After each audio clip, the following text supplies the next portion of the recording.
kiupata ubaoni ni sawa. Asante. Watu wote wa mapatano yako wamekufukuza hata mipaka.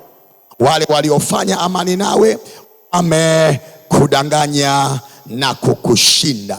Walao mkate wako wameweka mtego chini yako. Usiuondoe huo mstari, uache kwanza hapo, mtu wa Mungu, kabla sijaumalizia. Watu wote wa mapatano yako, kuna watu wanaoenda nao, Biblia inasema wamekufukuza hata mipakani. Wale waliofanya amani nawe, hao ambao leo na amani nao, wamekudanganya. Maana yake angalia hivyo ambavyo unasemeshwa, ambavyo unabebeshwa, ambavyo unaidiwa amani, angalia vizuri. Wamekudanganya na walao mkate wako, maana yake unaoshirikiana nao kwa namna moja au nyingine, wameweka mtego chini yako. Kwa hiyo ni mtego unaoendelea kukumaliza kimya kimya. Nataka ulione hilo. Ni mtego unaoendelea kukumaliza kimya kimya. Kwa hiyo kufumba na kufumbua, ufike mahali anguko la ghafla. Kufumba na kufumbua, ufike mahali kupoteza kwa ghafla. Wala hana ufahamu wa hayo ndani yake. Hujui kinachoendelea. Ni vitu vinavyofanyika kimya kimya. Kimya kimya. Kimya kimya. Wewe unaona amani amani tu, kumbe kuna vinavyoendelea kimya kimya. Mungu atunusuru, atutoe kwenye mitego yao. Mauti yoyote iliyoingizwa ndani yetu itumalize kimya kimya, itutafune kimya kimya. Mungu aiondoe jioni ya leo.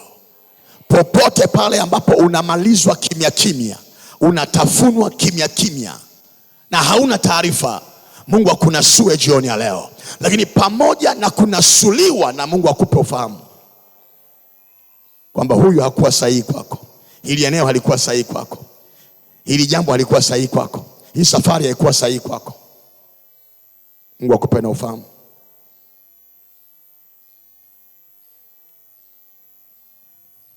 Niliwasimulia mahali, niwasimulie na hapa. Nilipotoka msikitini mwaka 95 kuja kanisani, sikuwa na vita kanisani. Kwa nini? Hawanijui. Hawanijui. Sikuwa na vita kanisani. Kwa nini? Hawanijui. Ni mpya kwao. Sina marafiki kanisani, sina mke, sina mtoto, sina ndugu yeyote. Hawanijui. Sikuwa na maadui, sikuwa na vita. Hawanijui. Vita ilikuwa inatoka nyumbani na kwenye misikiti. Mtoto wa Sheikh Ridhiwani amebatizwa, mtoto wa Sheikh Ridhiwani amebatizwa, ndio vita, mashambulizi. Wananijua, wananifahamu, ni wa kwao. Leo hii nimesimama kwenye hii madhabahu, na ndio nilikuambia hata juzi ya kwamba majira haya ndio ninaona kusudi la Mungu la kunitoa msikitini, kwamba hanipi kupumzika. Hanipi kupumzika. Ananifungamanisha na madhabahu Januari mpaka Desemba. Hakuna kupumua. Kila Jumapili uwe na cha kusema madhabahuni pa Mungu kwa ajili ya watu wa Mungu. Iwe ni semina, iwe ni mkutano. Ndio naiona sababu ya Mungu kunitoa msikitini majira haya. Mungu amenipa hiyo neema ndani ya kanisa langu la Kiluteri na nje ya kanisa langu la Kiluteri.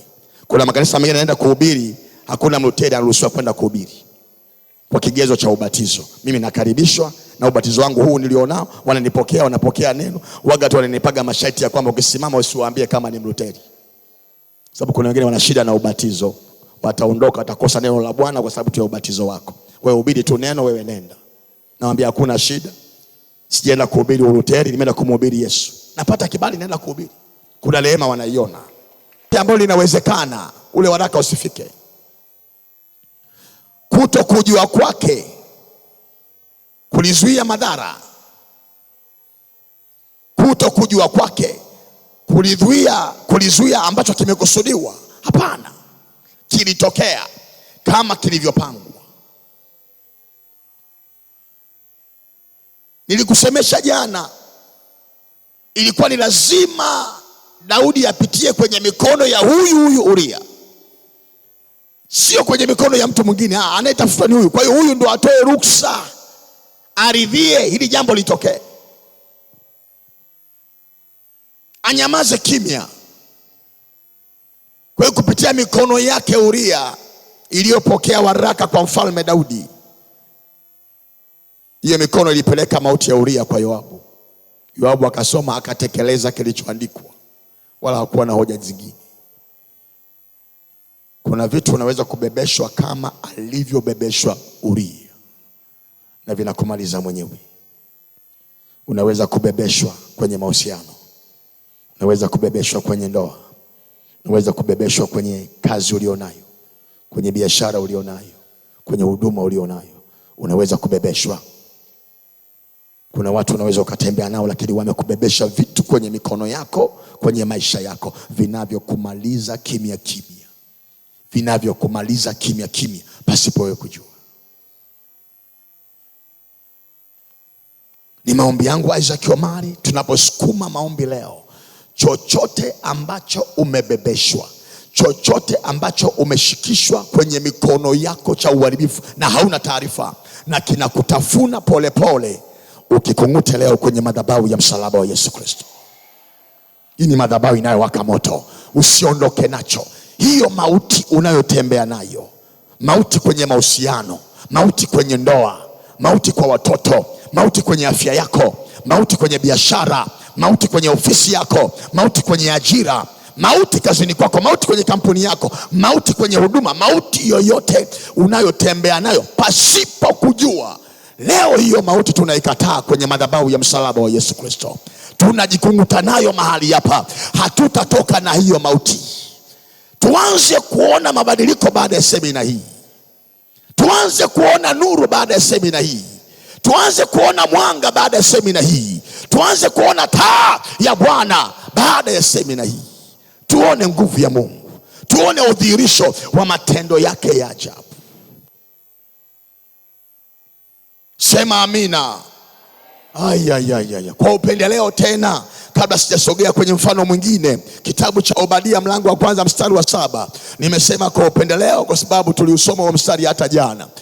Angalia kitabu cha Obadia mlango wa kwanza mstari wa 7. Obadia 1:7. Hiyo ni kwa upendeleo tena. Kuna kitu nakifuata pale kuweka mkazo. Obadia mlango wa kwanza mstari wa 7. Kama